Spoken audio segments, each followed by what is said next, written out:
Monday. We don't have class, so I won't see you guys again for a week.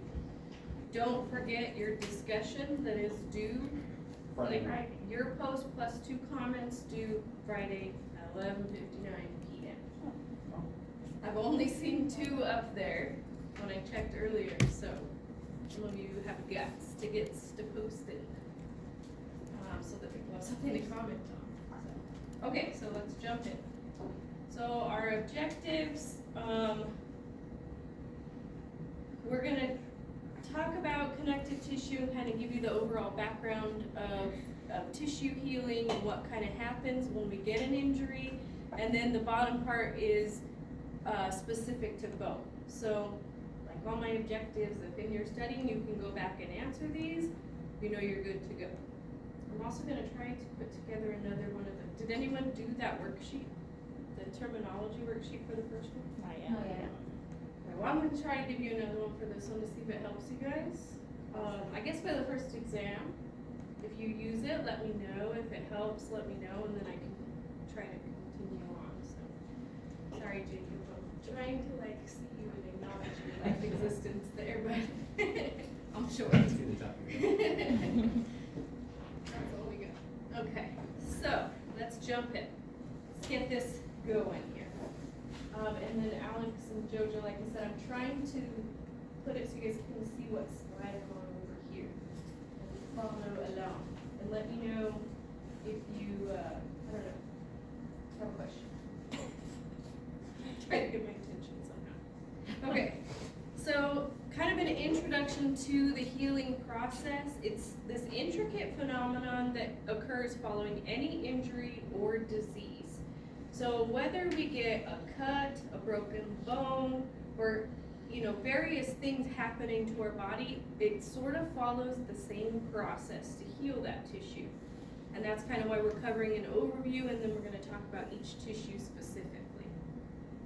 Our overall musculoskeletal health requires all of our biological tissues to withstand a lot of internal and external stresses. And we kind of already know this from kinese and all of the force and torque and all that, but our internal stresses are generated within. Muscle tension is a huge internal stress or internal force, but also our connective tissue restrictions. When we say someone's tight, that can be limiting our internal. It can be a stressor internally. External would be anything acting on the body, so gravity, body weight, friction, all of those external things apply to our body. How did Therex go Monday? No, Tuesday. Tuesday. They used to be right before me last semester, so if I get confused, did you guys do what'd you do for lab? We picked like an equipment. Exercises with a certain. So you'll be doing one where understanding gravity's role on moving your body, coming in. That's stuff we can talk about. So understand that that's an external force that's applied to the body. But maintaining our overall health, musculoskeletal health, is this delicate balance, and that's what we're good at fine-tuning, right? Because if we have insufficient stress, excessive stress, repetitive stress, all that can start to become harmful and cause injury. And then injury to the musculoskeletal system can result from a huge variety of causes, so understand that. Okay, so let's talk about connective tissue. I like to get my own pictures. This book, among many things, is not very picturative, so I try to find lots of pictures to go with everything. But these are all different pictures of all different connective tissues under a microscope, so you can see how they're all different, but they're all connective tissue. So, connective tissue itself binds cells together and forms and organizes tissues, organs, and systems. So they sort of organize things into a muscle or organize things into a liver, and it's that tissue that sort of binds everything together. And we'll talk about muscle specifically, and you can kind of see how it binds it together. But the connective tissue functions to provide a mechanical link between the musculoskeletal junctions and the articulations of our joints. So it's a mechanical support for bones and soft tissue. Kind of holds it together, supports it. You can kind of think of it as like the wires on a bridge, right? It's supporting that bridge structure, and that would be all the connective tissue. It absorbs shock and provides stability for our joints, and it also allows oxygen, blood, water, gases, cells, waste to kind of be exchanged between all the different tissues and structures. So it allows for that. So connective tissue. When we're talking about connective tissue, what is it composed of? So it has this matrix outside of the individual cells that they all sit in. And we're going to talk about the components that make up that matrix. Different amounts of these components signify what type of tissue it is, whether it is a ligament or a tendon or a muscle. They have different amounts of elastin and collagen, and that kind of determines what type of tissue it is. So we're going to talk about these different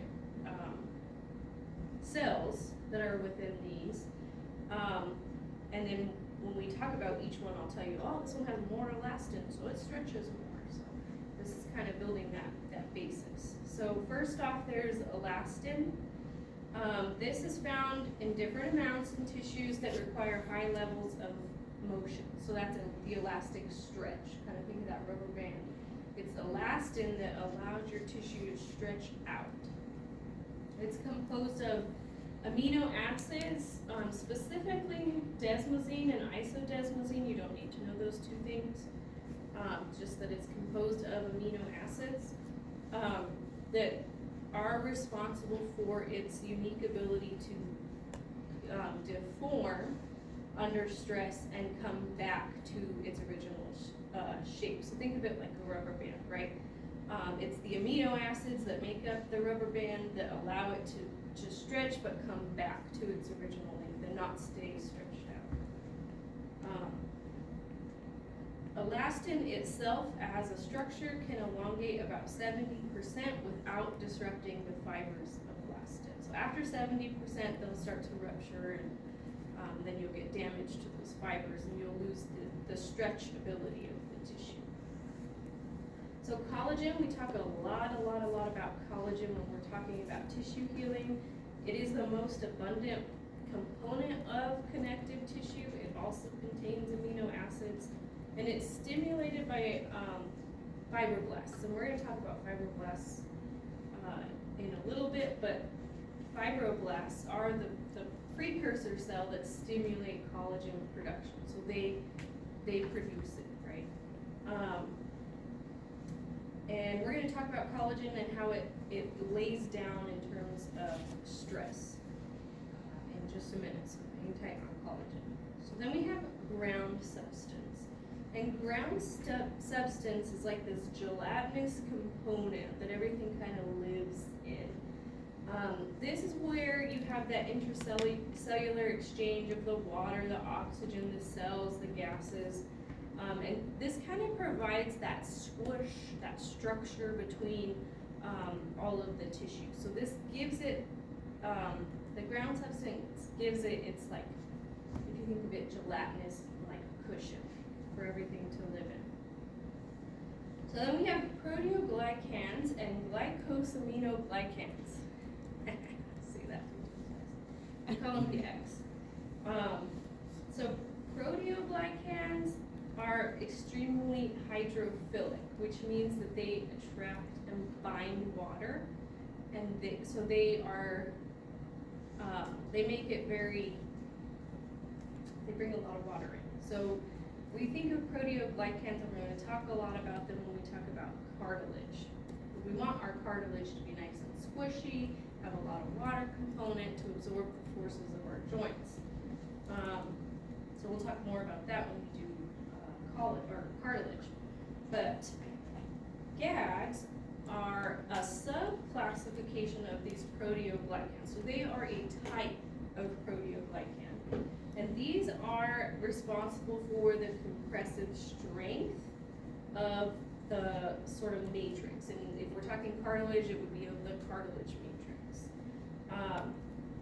So there are distinct types of gags, but one of the common ones in cartilage, when we talk about cartilage, is chondroitin sulfate.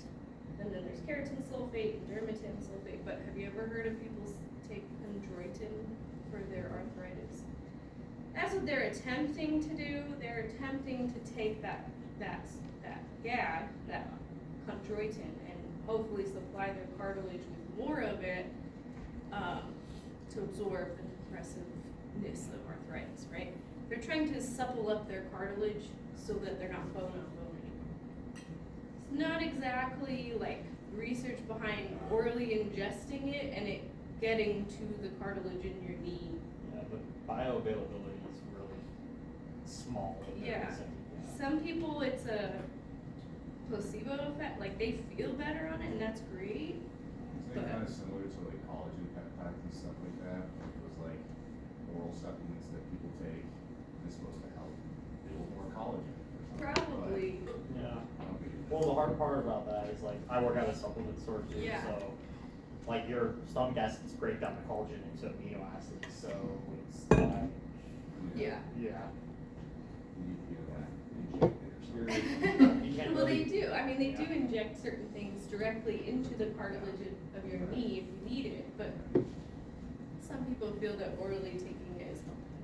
Just to throw that out there, if you hear someone's like, well, I'm taking my chondroitin, well, now you see what they're trying to do. So then we have lipids, phospholipids, proteins, and glycoproteins. So of that, just to talk about, there's non-collagenous proteins and the glycoproteins. These help orient and maintain the structure. These would be like the managers, like you hear everything's oriented and we're doing what we're supposed to do. And there's sort of two important glycoproteins in that extracellular matrix, and that's fibronectin and laminin. And fibronectin regulates the spread of cells, so it either keeps things tightly compacted or spread, as far as it needs to be. So think of fibronectin as kind of building that net structure to keep things together. That's how I think of fibronectin. And laminin establishes epithelial tissue and basement membranes to sort of patch the wound and wound healing. So they form the basis for wound healing. And then lipids and phospholipids, their function isn't clearly known as to what their role is in the connective tissue, but they do know that their presence varies with people with different onset of osteoarthritis. So they know it does have a function, but it's not fully researched at this time. They know they're in there, and they obviously play some sort of role because when they study people with osteoarthritis, they know that it's their amount and structure is varied compared to people without. So they have a role. They just don't know. So muscle fibers, talking specifically, we remember back from kines that muscle fibers are bound together to form these fascicles, and these fascicles are supported by the paramecium tissue. And then around all of them, you have your epimecium. Well, that's a connective tissue membrane that surrounds the entire muscle structure. And if you think of muscle tissue, it's kind of interesting because it's unique because it has the contractile elements to contract and relax based on the stimuli, but it also has these passive elastic components, this connective tissue that resist or respond to stretch. So that when you're stretching your muscle, you're stretching the connective tissue that surrounds your muscle fibers. So that's pretty cool. Muscle's kind of a cool dealio. But that just kind of shows how connective tissue helps bind things together. So it's the epimecium that we talked about, or the paramecium that's binding things together, and that's what responds to when you're stretching your hamstrings, or when you're stretching out. It's that connective structure of the muscle that's responding. Does that make sense? Yeah? putting some more pieces together, right? So tissue healing as a whole, we have the healing of biologic tissue occurs in these very predictable, orderly, and sequential phases of repair. So when you're talking about any tissue healing, it should follow a certain order. There's certain steps that should be followed in order to progress through that healing phase. So there's 3 overlapping events that occur with healing. So you have your inflammatory response, then you have proliferation, and then remodeling and tissue maturation. We're going to talk about each one of these. And I know you guys have already started to talk a little bit about inflammation, did you, in orientation? A little bit with Dr. E. And she's going to do it in Therex again as well? Awesome, okay. So the inflammatory response that occurs when you have a trauma that occurs to your body, whether it's a laceration, whether it's a broken bone, but some sort of trauma occurs to the tissue, right? Whether it's a laceration or a broken bone, we get bleeding that occurs. That's why when you break a bone, even though you can't see it, you get the bruising that occurs, is because there is bleeding going on inside. And that bleeding is really important to kick off this whole cascade of events, because they bring in the platelets in your blood and initiate the repair process. So this platelets coming in, they stimulate fibrin and thrombin. And thrombin and fibrin start to stimulate a clot formation, whether it be a clot on bone structure, the muscle structure, your skin. They stimulate a clot to occur. So thrombin and fibrin. Do you want me to spell those? Maybe? Yes. Where's all the markers? Hiding.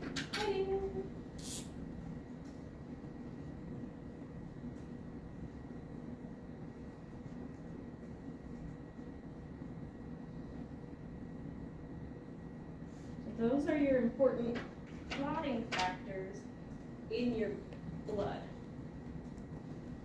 When you are working with patients, specifically acute care or settings where they're getting regular labs drawn, they will actually run a lab called a prothrombin time, and they take that blood and they see how fast it takes for that blood to coagulate. And that tells them the amount of time it takes for these like protein structures, thrombin and fibrin, to form that clot. So if you have faster clotting time, you're more likely to clot, which could be a good thing. You want to clot right away so you don't bleed out, but you don't want to clot too fast. Then just sitting in bed, you could start to develop clots that could be thrown and cause a stroke. So if you have anyone who's on blood thinners, they actually regularly have their blood drawn and they test the prothrombin time. The reverse of that is if their blood is too thin or it's too long of a time, they'll bleed out. They have the risk of bleeding out. And so when you get to, is this especially followed in acute care? I think some like rehabs might still be following it, and based on some outpatients, if someone's still on a blood thinner, they'll still be getting weekly blood draws. So it's really important to understand and follow that, not ignore those labs, because that's telling you how viscous their blood is. So if they are sludge, essentially, they run a risk of clotting. And so we're gonna do a lot with ankle pumps, regular movement. We gotta keep that blood flowing. It's flowing through their body like sludge, and we gotta push it along. Versus the reverse are thinned out people have the risk of bleeding out, and you gotta be really careful that those people don't fall down. So if they fall down, they run the risk of bleeding out. If they get a head injury, you could get a bleed, and that could cause a stroke. If they get a cut, if they cut their hand, it could just bleed and bleed and bleed and bleed and bleed. So it is an important lab value to pay attention to in these settings. And yeah, so I want to talk about that. So those platelets come in, they start to form this clot. And how the clot kind of gets formed is through this fibrin scaffold. So fibrin is kind of starts to create this scaffold for all the platelets to come in and stick to and bridge this gap and form this clot. So that's the platelet aggregation and adherence. So as the platelets start to come together and stick together, they're going to start to form this clot over the structure. So aggregation of the platelets is just simply platelet to platelet to cohesion. And there's a receptor on the platelets that kind of allows them to stick together, and it's called fibrinogen. But adhesion, the ability for them to stick together and stay together, is kind of run by a protein substance within our blood cells called von Willebrand factor, and that kind of makes the platelets sticky so that they stick together. Have you ever heard of someone having von Willebrand disease? So they don't have that factor in their blood, and they can actually just bleed out. They won't clot because they don't have the von Willebrand factor in their platelets. So again, just another past medical history that you need to be aware of when you see in a chart review that if someone has von Willebrand disease, they always have the risk of bleeding out. They can't clot. So they need some sort of assistance to form a clot. That's beyond our scope, right? And once all those platelets come together and they stick together, now we get that platelet plug or that clot over the tissue, and now we can keep moving and grooving with healing. So this acute inflammation is triggered by histamine release from our mast cells. So that initial histamine reaction to injury. This is the first 5 to 7 days, up to 5 to 7 days. So your body doesn't wait 5 days for this to kick off. It's from injury within the first 5 to 7 days. Does that make sense? Is when you're in this inflammatory phase. After this, you should move on. Do some people extend this inflammatory phase? Yeah, we see that a lot. When we see inflammation, when we see swelling in our patients, this inflammatory response is still kicking off, and that's why we're doing things like eyes, right, to help bring that inflammation down and help push them through healing. So this is amplified by cytokines, which essentially they're just signaling molecules.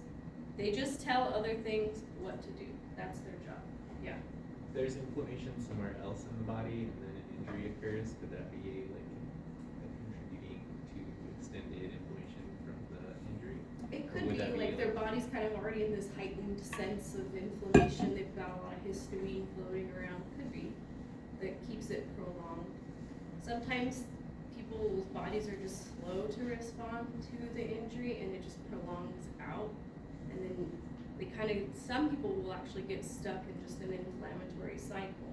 And that's why we try to help okay, let's get this swelling down, let's get this inflammation down to kind of help progress you through this and move on, because too much inflammation can be a bad thing. Will it turn into infection at that point if it's too long, or is that something?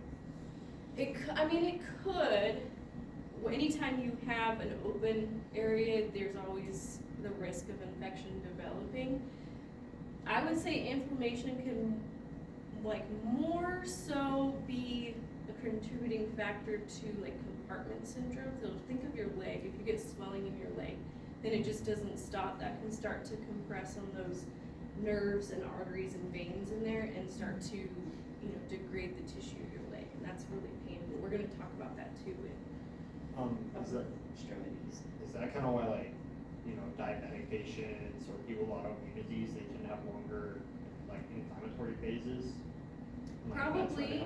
I would say it's probably related to blood flow, because they don't have they have problems with blood flow, especially peripherally. So they're probably not getting the fast response of the blood flow that's needed to kick off this cascade and keep it going. So it's probably just delayed, it's slow to respond because of those tiny little vessels. It's the end vessels that affect diabetes, which is why their kidneys are affected, right? You guys know this, right, from patho? Which is why it's your kidneys that are affected with diabetes, because they're very tiny, micro structures. They're like the end structure, and why they have issues with their hands and their feet, because it's the end structures that are affected with diabetes, and your eyes. Anyway, different. So these cytokines, they're just signaling molecules. They tell things what to do and when. That's their job. That's all you gotta know about them. But they activate leukocytes, or our white blood cells, that come in and do phagocytosis. So they come and engulf all the dead tissue, the debris, and get rid of it, get it out of there, so that new tissue can be formed and repaired. They also organize neutrophils, macrophages, and fibroblasts. So neutrophils and macrophages are other white blood cells that we're gonna talk about. And then our fibroblasts come in and they stimulate new collagen to be produced and heal everything up. Speaking of which, that's our next phase, which is called either proliferation or fibroplasia. So it's got two names for the same phase, depending on what you're reading, it's interchangeable terminology. So I personally love this picture for understanding tissue healing, because it's graphic in a good way. So here we're at like step 3 here, and you can see it's got a key to all the little structures down below. So we were just in inflammation, and you can see how those fibroblasts were coming in, but now they're just running rampant in the proliferation phase. You can see how we're dominated by those little orange dudes, and all these little macrophages, neutrophils that were present with inflammation, they're disappearing, right? And all of these fibroblasts are taking over to synthesize new structures. So this would be starting at about 5 to 7 days after injury, so now your tissue is ready to be repaired. So these fibroblasts are coming in, the inflammatory cells have decreased, and now we're seeing this proliferation of these repair cells. So those fibroblasts, they are synthesizing that extracellular matrix, the fibronectin, laminin, collagen, those gags, all that stuff, right? They're making it, they're just cranking it out so that it can repair the tissue. The other thing that's happening is angiogenesis. So this is a reestablishment of blood to this new tissue. So you can see down here, these are the blood vessels, right? And you're getting new vessels coming in and being established to this new tissue. So that's why I like this picture, because it's graphic in a good way. You can see my mic. Oh yeah, you can. Okay. I was like, wait, do I need to point to it, or you can see me moving? So blood flow is good because it's delivering oxygen, it's delivering nutrients to the tissue, so it can keep continuing on with the process. Okay? So let's move to the last phase, would be remodeling and tissue maturation. So that new tissue that was just formed is going to remodel itself based on the stresses that are applied to it, based on its new function. Like, oh, hey, you're a muscle tissue, this is what you gotta do. Or, oh, you're a bone, this is what you gotta do. So it's gonna respond to and remodel into the type of tissue it needs to be. So this is that balance between depositing, organizing, modifying, and maturing all of this collagen that's being developed. And then if there's extra or it's laid down the wrong way, the body's gonna come in and clean that out. So collagen fibers are actually going to align parallel to the direction of stress. So if you have stress coming, let's say vertically on that structure, your collagen is going to align vertically. Any collagen that's perpendicular is going to get removed. So this increases the strength of the scar tissue in the direction that stress is applied. What does that mean for us? When you've got your athletes and, well, I mean, really most functional activities, we don't live in this like uniplanar world, right? Everything we do is multiplanar, especially our athletes. Stress can come from any direction. even your tissue, your skin, like if you ever get a scar on your skin, we're gonna hopefully talk about this in wound care, but you wanna apply stress across that new developing tissue in all directions so that you don't get adhesions and then your skin can't glide in all directions. Well, the same thing for your ligaments, your bones, your muscles. You want it to be able to resist tension in all directions. So this is why we do multi-planar stuff with our patients. This is why our late phase rehab, we're now getting out of that flexion extension and now we're doing diagonal patterns and we're doing all these multi-planar patterns. Because we want that collagen to line up in all the directions that the stress is applied. Yeah, so that was that. Okay. So let's just talk in real general about the different cell types that are involved in injury repair, and then we'll jump into bones. So those proteoglycans we're talking about, or the GAGs, they're that major component of the ground substance that kind of lives around all these different structures. In the cell, they're synthesized within the endoplasmic reticulum and the Golgi apparatus. Pretty much those structures are responsible for making and storing protein. So proteoglycans and GAGs, they're just a form of protein. And you can see that, right? That's what a protein structure looks like. It's just a chain of amino acids. And that's what these are. We talked about how they attract water, and that's because they carry a high negative charge. So water is attracted to that, it comes in and make it really supple tissue. And then they organize and maintain the structure of that extracellular matrix. So because they're kind of long and lengthy and out there, they kind of help keep things oriented the right way, where they should be. And then we talked about our white blood cells. There's polymorphonuclear leukocytes, which are granulocytes. These essentially make our neutrophils. So neutrophils are responsible for getting rid of any foreign matter, bacteria, cell debris from the damaged tissue. So remember I was talking about, you have that inflammation cascade, but then you need these white blood cells to come in and get rid of either excess tissue, excess collagen, or the damaged tissue. They gotta clean it up so that we can have new, nicely organized, a lot of space for the new tissue to develop. So here's a picture of those white blood cells. And they're a big player in inflammation to kind of transport and migrate the molecules where they need to go. So you can kind of think about, well, if someone has, issues with their white blood cells, it could then affect their inflammatory phase of healing. Well, that's why another lab that they take, when they're doing your labs, one of them is white blood cells. Do they want to see, are your white blood cells running rampant all over, trying to clean something up? And they want to see that level of white blood cells too, which kind of indicates if you've got inflammation occurring somewhere in your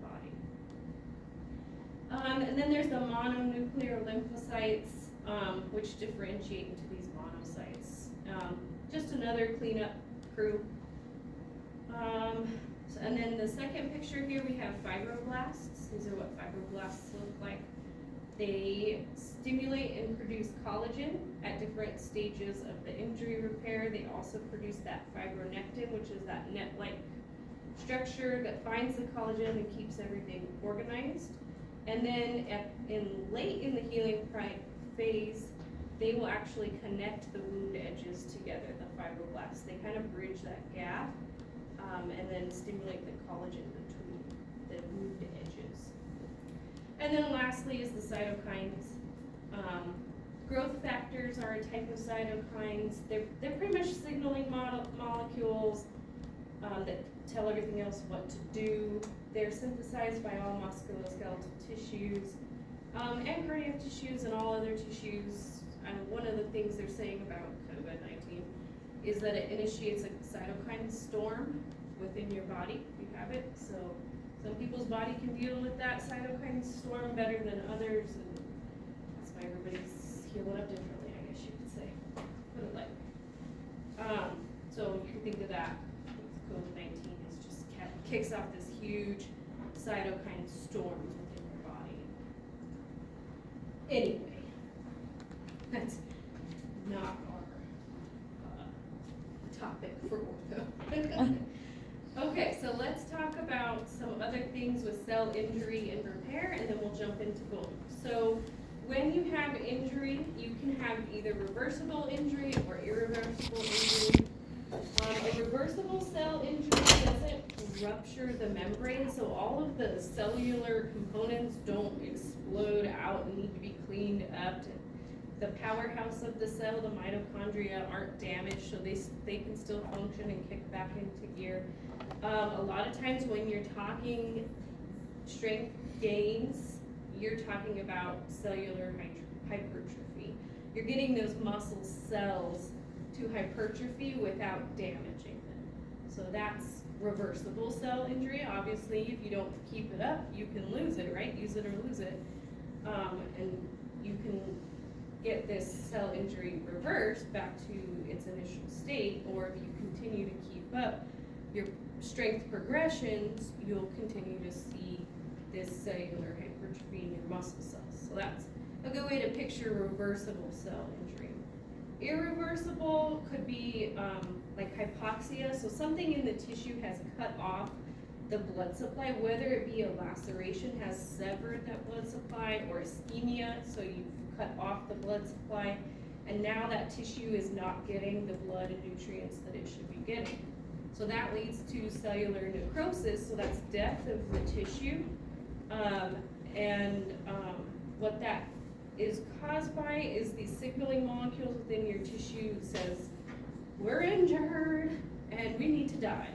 So that's autolysis. So they just kill themselves off because they're injured, because they haven't received the blood supply that they need.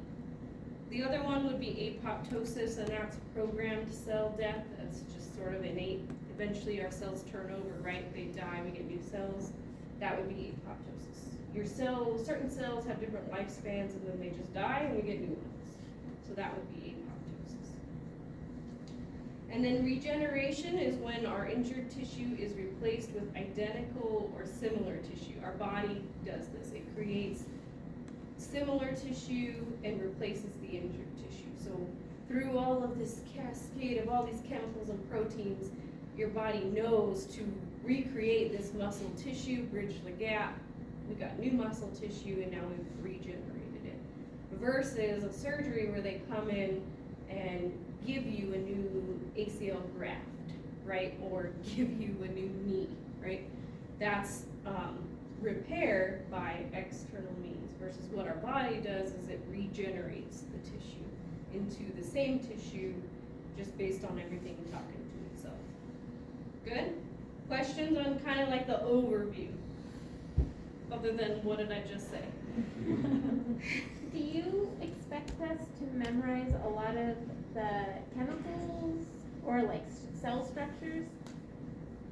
I would say, like, know that inflammation is kicked off by histamine and, the white blood cells that are involved. But like I said, you don't have to know which amino all the building acids. blocks. Yeah. Okay. But know these big players, Okay. that white blood cells are in the inflammatory process just because they're in there cleaning up the dead tissue. Yeah, but not necessarily like these are types of white blood cells. I mean, I would probably sort of know that for your own general understanding, because when you get to, or if you have, I don't know if you talk about this in patho or if you're going to do it over the summer, but like cancer patients, and they've got altered white blood cells and things like that, you kind of need to know what you're treating those patients. So I would know that sort of general, like, just the different names. Like neutrophils or leukocytes, these are white blood cells. Yeah. So just the sort of overview of what I've explained to you. Does that change compared to what you read in chapter 8? Yeah. Pared it down for you, right? What do we need to know? What is this trying to tell us? So let's talk about bones specifically. And hopefully I can get that done in like 15 minutes. And that way you guys can have a little bit of time to do a little discussion on bone healing. So bone specifically is still a living tissue, it's metabolically active, it's constantly adapting to stress that's put on it. It's composed primarily of this type 1 collagen. Remember we talked about the different types of collagen, and Kenise dust that off. So we know what we're talking about here. It also is composed of a crystalline calcium phosphate, and that's what gives bone its brittleness, right? Its structural stability, because it has that brittle component. But because it is brittle, it only tolerates small amounts of deformation before it will break and fracture. And that's the big thing with bone. So different bone cells that are important to know in terms of tissue healing for bone would be our osteoblasts. So that's second from the left here. And they're kind of blobby with these little extensions hanging out. So these synthesize, deposit, and mineralize new bone cells. So they form new bone cells. And this is formed from the bone marrow in the middle of your long bones, where your bone marrow is. When they're initially forming bone, they'll actually come out to the bone surface and form the new bone where it needs to be. But then as you can see, compared to the osteocyte, they've got like these long arms and skinny bodies. They are the mature osteoblasts. Or if the osteoblast is going along and like forming bone and ends up like enveloping itself in bone, well now it's an osteocyte. If it's trapped within bone, it's now an osteocyte. So an osteocyte is either mature bone or trapped osteoblasts. What they're gonna do is they're just gonna maintain the bone tissue. They're gonna hang out there and maintain the tissue. And then we have osteoclasts, which are going to resorb or get rid of the dead or old bone tissue for new tissue to be formed. So everything in our body is constantly turning over. So we're gonna have all three of these at any given time doing different functions. And we'll talk about that in relation to osteoporosis too. But there's two different types of bone. We have type 1, which is our normal, mature, strong bone. And that starts 1 month after birth and composes most of our skeleton by the age of 4. This is why little kids, babies, are kind of like rubber bandy, because their bone isn't very hard. So they have the type 2 bone, which is weak and fragile and immature. The collagen fibers are like all over the place because they haven't had stress applied to them yet. And we see this in adults when you have a fracture repaired, when you have a bone tumor or any other bone pathology. The new bone is actually this weak, fragile bone, and this is why you get someone with a fracture, they get their cast off, and you're not handing them a 20-pound dumbbell because that new bone tissue is very weak. You have to progress them through, applying that stress to that new bone tissue very slowly and controlled. And then this weak tissue doesn't respond to Wolff's Law, which we'll talk about, so only the type 1 does. So just a quick review, the different types of bones. We have our long bones, short bones, flat bones, and irregular bones. I think your book put one of these bones in the wrong category. I can't remember, but we get them. This is actually probably right from kinesiology.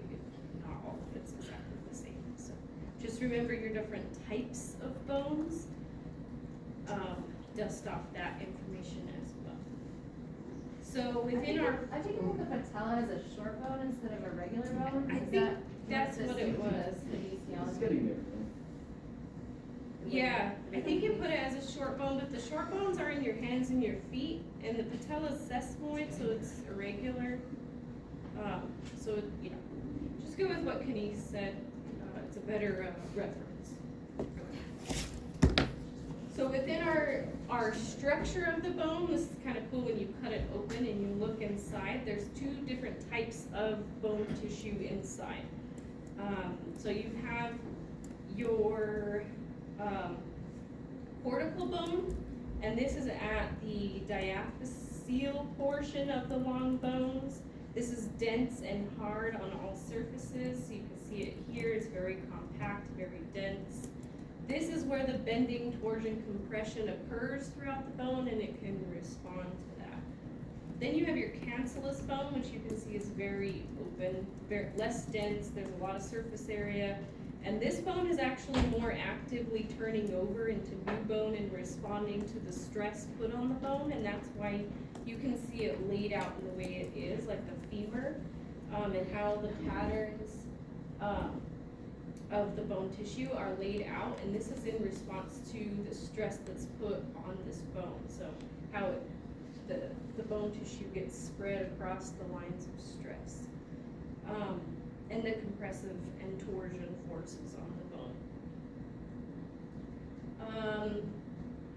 So the cancellous bone, this like trabecular spongy bone, is actually concentrated more when where we have compressive forces, because it can respond best to that and absorb it.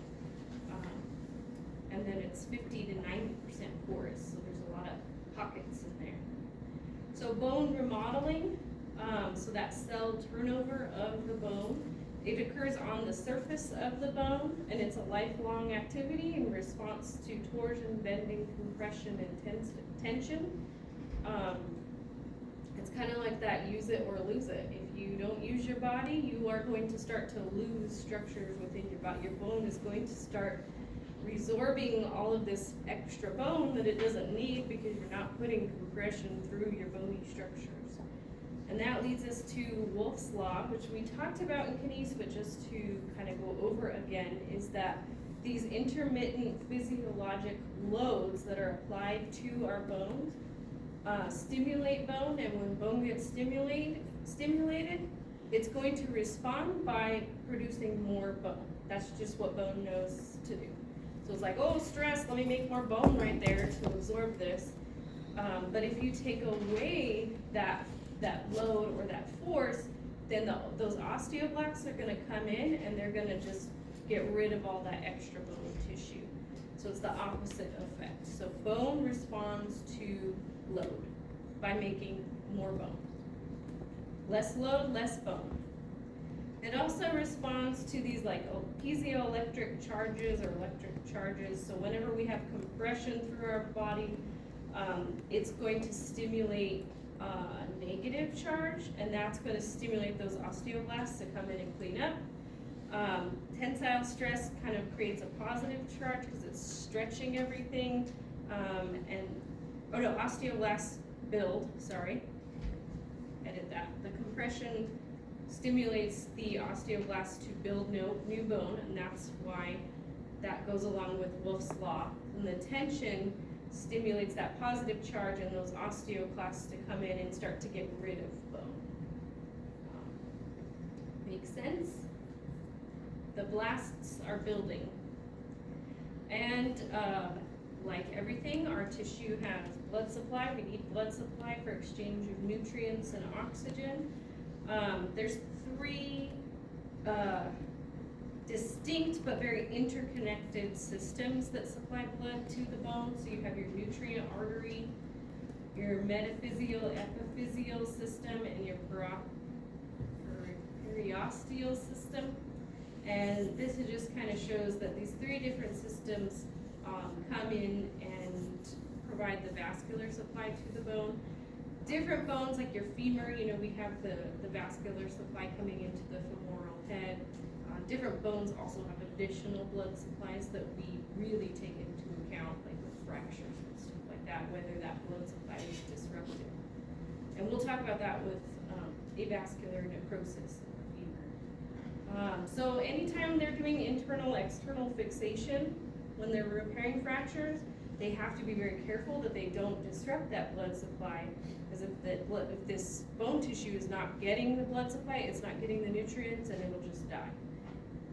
So when they're placing fixation devices, they're very careful as to where the arteries are. Okay, so just a quick review. Osteoblasts form bone. They're the bone builders.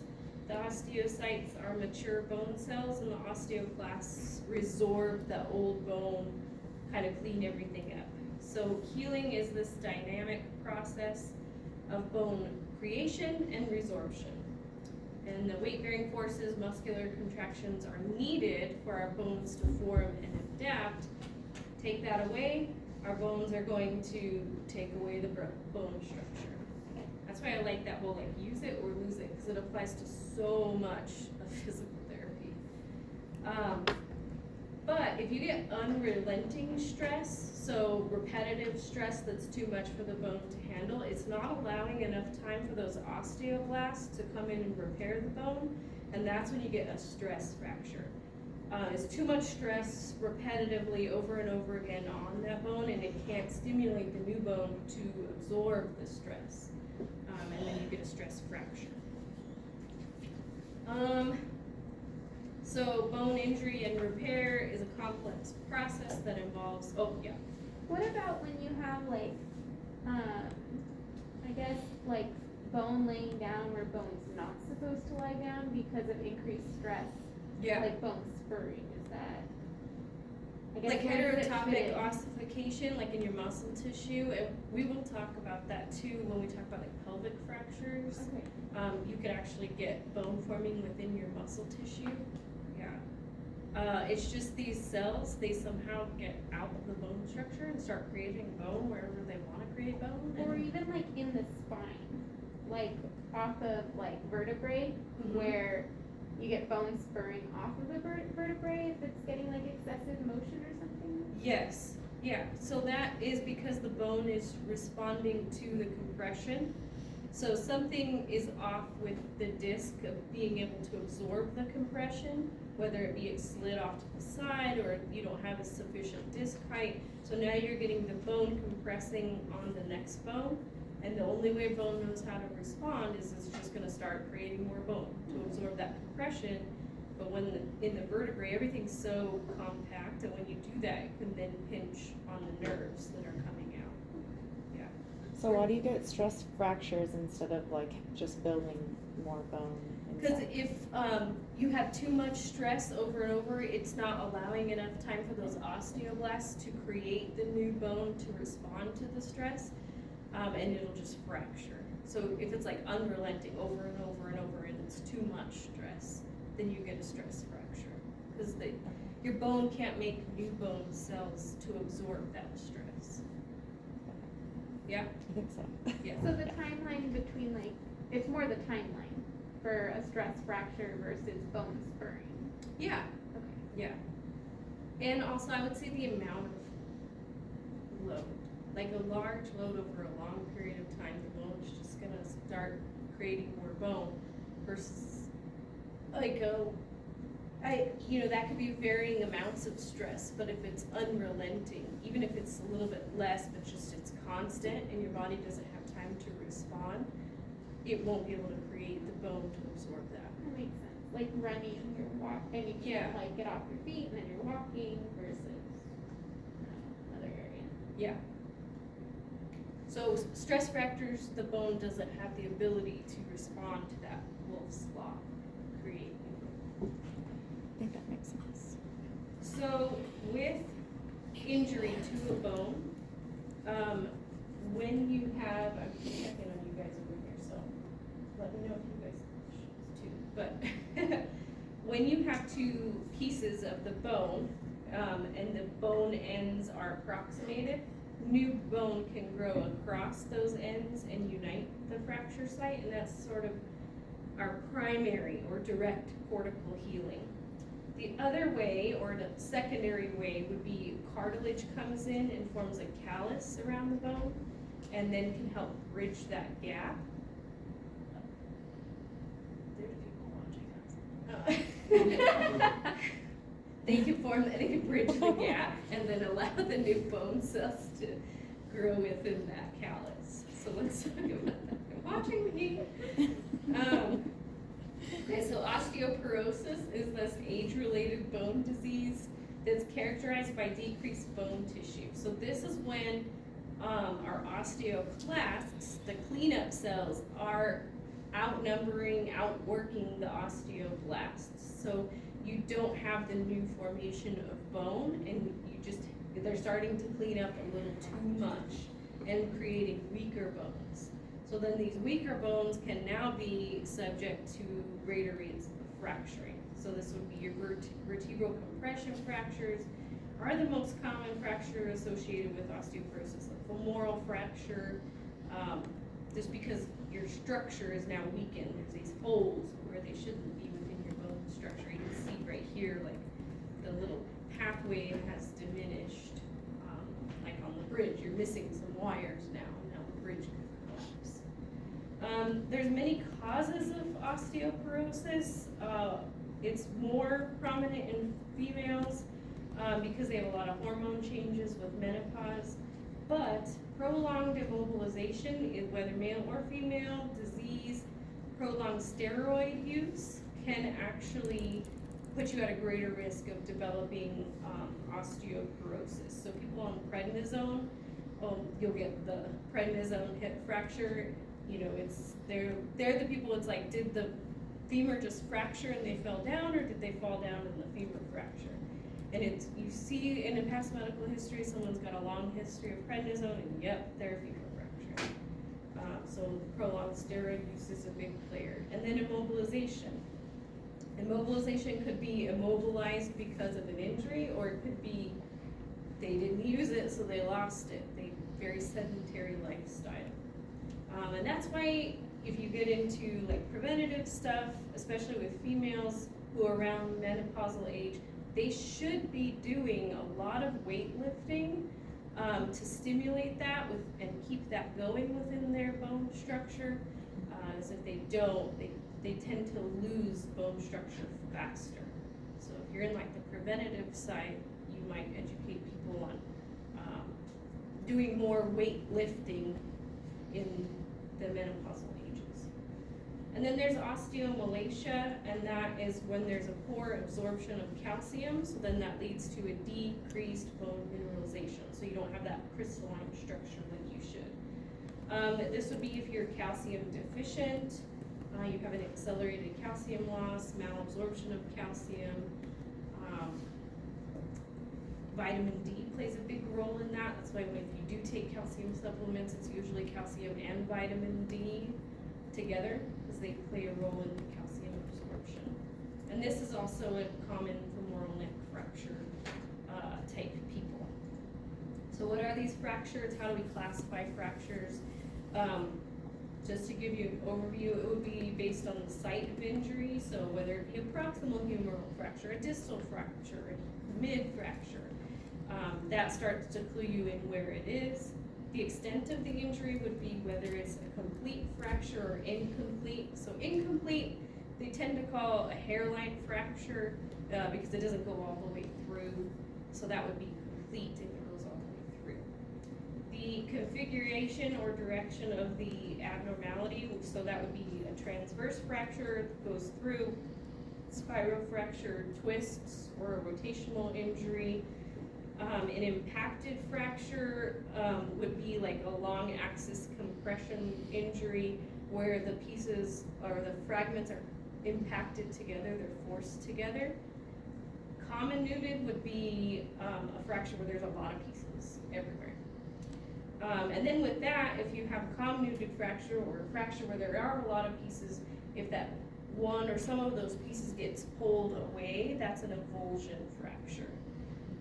So we tend to see avulsion fractures where our muscles attach, like those greater tubercles or those big prominent pieces can get avulsed and pulled away with the muscle tendon. Like Auschwitz slaughters and stuff like that. Yeah.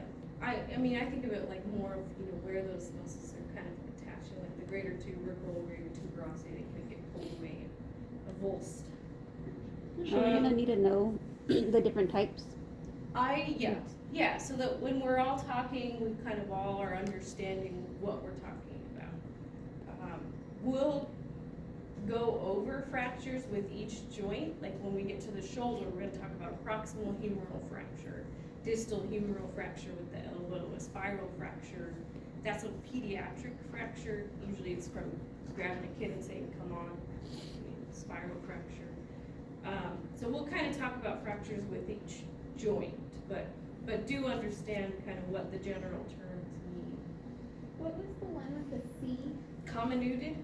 Do you want me to spell it? Yes, please. Or can you just say them all again? Yeah. Okay, so what did I say? Okay, so we have transverse, which is, you guys tell me, Going through. going across. Spiral. That makes sense, right? It goes in a spiral. Impacted would be a long axis compression fracture where the pieces are forced together. FX is fracture, by the way. And then comminuted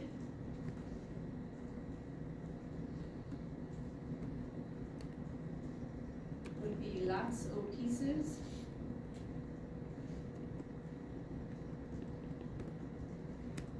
And an avulsion fracture is when the bone is pulled away. You said the comminuted is primarily pediatric. No, you see more spiral fractures in pediatrics, and then we also see one, well, you'll see we have pediatrics listed. The epiphyseal plate fractures are called Salter-Harris fractures. You do have to know that. So Salter-Harris is a pediatric fracture of the epiphyseal plate. Sorry, you guys on the computer can't see this. I'll take a picture. and send it Okay. to you. They got your back. They're writing it down for you. So comminuted is like, shattered. Yeah. Yeah. We write pediatric for you.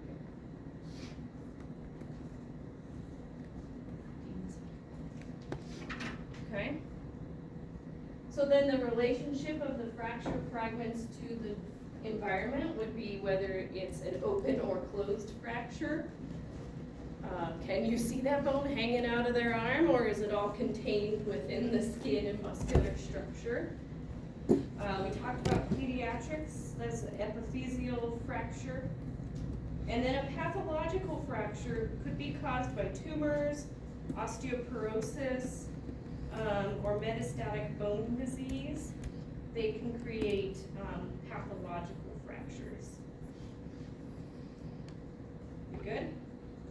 Okay, let's talk about the phases of fracture repair. So we kind of understand it already as a whole. So now we're just going to talk about, this is what happens quickly. So phase one, we get that blood flow, we get that clot formation, you get a hematoma, so that's, you also see bruising occur when someone has a fracture. And then you get this callus forming around the fracture site. So then by phase two, within that callus, there's a presence of new cartilage within and around that fracture to help build that secondary gap between the pieces and that secondary repair. By phase three, this new fibrocartilage is now getting calcified and into that immature bone structure, right? That continues into phase four. We're just continuing to calcify the cartilage, and by phase five, we're getting those new bone structures forming, and then by phase six, it's going to remodel according to the stress that's applied upon it. So when they see that they see good evidence of healing on an x-ray, so that would be probably about phase 4 or 5, they'll probably take their cast off, right, and start sending them to us. So we're usually working within phase 6, unless they have a repair done, like an ORAF, external fixator. If they are just immobilized, we're now getting them into phase 6 when it's remodeling. And that's why we're not just gonna hand them a 20-pound dumbbell, they're gonna do this new. So just to kind of write it in a different way, you get a fracture, There's gonna be bleeding, you want the bleeding, it is a good thing, you see that based on a hematoma. That hematoma forms granulation tissue, this nice callus tissue. Then the osteoblasts can come in and form the new bone. The callus is then reabsorbed within that remodeling phase. So you won't always have that callus. Eventually it should be reabsorbed and the anatomic alignment should return if it was positioned appropriately in all of the healing stages. So they have to have good alignment when they immobilize it or repair it with a fixator. But when we immobilize bone tissue, we can have the reverse effects that we want for that bone tissue, right? Use it or lose it. So if we have immobilization longer than 1 week, the rate of bone remodeling is going to change after that 1 week. If you're still immobilized by 3 months out, your bone strength can be reduced by 55 to 60% of that immobilized bone tissue. So if it's not getting that stress through it, it can already be cut down by half. And is that permanent, or it just takes longer for that strength to be regained? It's gonna have, you're gonna have to go back through the whole, like, osteoblasts responding to stress put through the bone to build it back up. So there's way more time. Yeah, so this is why you're not gonna put this person like running on the treadmill, right? Like, cause it'll just snap out. So our goal, and this is a lot of the goal with surgeons especially, we're always trying to find this balance between minimizing the immobilization just enough to get that bone tissue healed and formed, and then promoting movement to just remove all those negative effects that can occur. So this would be why we follow a certain sequence of events: passive range, active assistive, active, isometric, concentric, eccentric, when we're dealing with repair of fractures. Why we're not just gonna hand them a heavy weight. We're gonna progress them slowly to allow that new bone to respond to what we're doing. So there's different types of fracture fixation. We're gonna talk about this a lot, so I'm just gonna give you an overview, especially because I'm trying to keep an eye on the clock. So there's internal versus external fixation. So internal would be a surgical placement of bone plates, screws, rods, so they go in, they open it, they reduce or they approximate the bone fragments, and then they internally fixate them, whether it be from a plate, a screw, or a rod. So an IM rod would be an intramedullary rod, and they actually, in order to do that, that's usually done in the long bones, because it's gotta go down the medullary canal. They have to ream the canal out first and to hold the rod. Same thing for if you get a hip replacement, knee replacement. They have to ream the bone first to hold the new structure. So that's pretty invasive. So internal fixation is usually called an ORIF, open reduction internal fixation. You're gonna see that a lot starting now. There's also external fixators. I have that on the next slide. There's an external fixator for you. They kind of come with this whole elaborate setup. There's a lot of pins, a lot of metal holding it all together. And you know, there's a pin to bone contact. There's a lot to do with wound care and keeping all those sites clean and avoiding infection. This could be shown to get an earlier union of the bone because it's very rigid. You can't hardly even move because it's just such a huge structure weighing down on them. Usually it goes like around them. I've seen them around ankles. And you gotta move this whole thing around. And then obviously non-operatively there would be immobilization through a cast. Sometimes it'll just be a sling.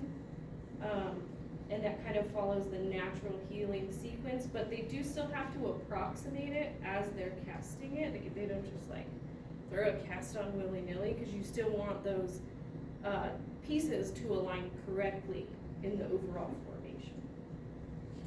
Factors influencing bone healing, of course, smoking, malnutrition, inadequate reduction of the fragments, excessive motion from inadequate immobilization or vascular supply. You can actually get some soft tissue that comes in between the two pieces of bone fragment, and now they're not able to fully connect. And then of course infection. So complications, we can have a delayed union. That's when it takes longer to get that union between the pieces. Oh, that's supposed to say, no, it does say non-union. There's too many like loops in there. Non-union. That's when the healing process just stops and you don't get a union between the pieces. So then they may change their plan. They may go from non-surgical to surgical to just try to facilitate that from coming together. And then malunion is when the healing occurs in a non-anatomic position. So you can see like this picture, the dotted line would be where the end of the femur should be, but now it's gonna heal out this way. So if this happens if they don't correctly immobilize it or reduce the pieces, or if your patient doesn't follow what they should be doing in maintaining that immobilization. Rehab techniques, anything that's not immobilized should be moving. So just because their elbow is casted or something like that, they can move their shoulder, they can move their wrist. You should be moving the joints around the immobilized structures. You can do some isometric contractions in the injured area as long as we get the okay. Sometimes we just leave it alone and start that in that phase 6 healing. Casts or braces can actually serve as resistance for the extremity. If you've ever broken something, those things weigh a lot. So you can use that as resistance for like your overall mobility. But also understand that when we're talking strength, right? We sort of touched on this in kines, that if you've got something attached to them, they now have to lift their leg plus the brace, plus the cast. And that's gonna add to the strength required to move that around. Ankle weights can be applied if you wanna add resistance, but be very careful. There's a caveat to that is when you have ligament repairs, don't put weight below the ligament repair initially because it's gonna increase the shearing on it. And sometimes we use electrical stimulation or continuous passive motion devices just to facilitate range of motion depending on what's going on. Well, electrical for pain relief. So our goals would be just to keep their fitness improved or maintained. Move the non-immobilized joints, minimize the muscle atrophy. So anytime if we can do isometrics, definitely concentric, moving that cast or brace around. And sometimes too, a lot of like our older patients, if they've got a fracture or something non-weight bearing or even carrying around a cast, we'll do a lot of upper extremity strengthening because they're gonna be using the walker, they're gonna be using crutches. Or even wheelchair mobility, like they have to use their arms, right? So we do a lot of upper extremity strengthening, and really just teaching safe and effective transfers and gait, okay? We're not gonna progress them too fast. We're gonna go through the whole progression when we get the all clear. We're gonna start with isometric. We're not gonna start with eccentric. So we're just trying to generate a contraction first. And we're gonna go through isometric, concentric, eccentric with pretty much everything we talk about in this class, okay? And then cardiorespiratory fitness. If they have, let's say, a leg fracture, they can still do the arm bike. If they have an arm fracture, they can still do the leg bike, just keeping their fitness up, right? And that's it. We made it. I'm gonna, whoa, my disk is almost full, you guys. You two have, I emailed you the discussion. I have it printed out for everybody since we've just read over a couple minutes. I'm gonna give it to you to fill out and discuss with yourselves, and bring in, and we'll just talk about at the beginning of Wednesday, what you guys came up with. So I'm gonna hand out this paper, you guys online and look, and I emailed you, have it filled out and bring it with you Wednesday, so class Monday. Okay, good, we made it.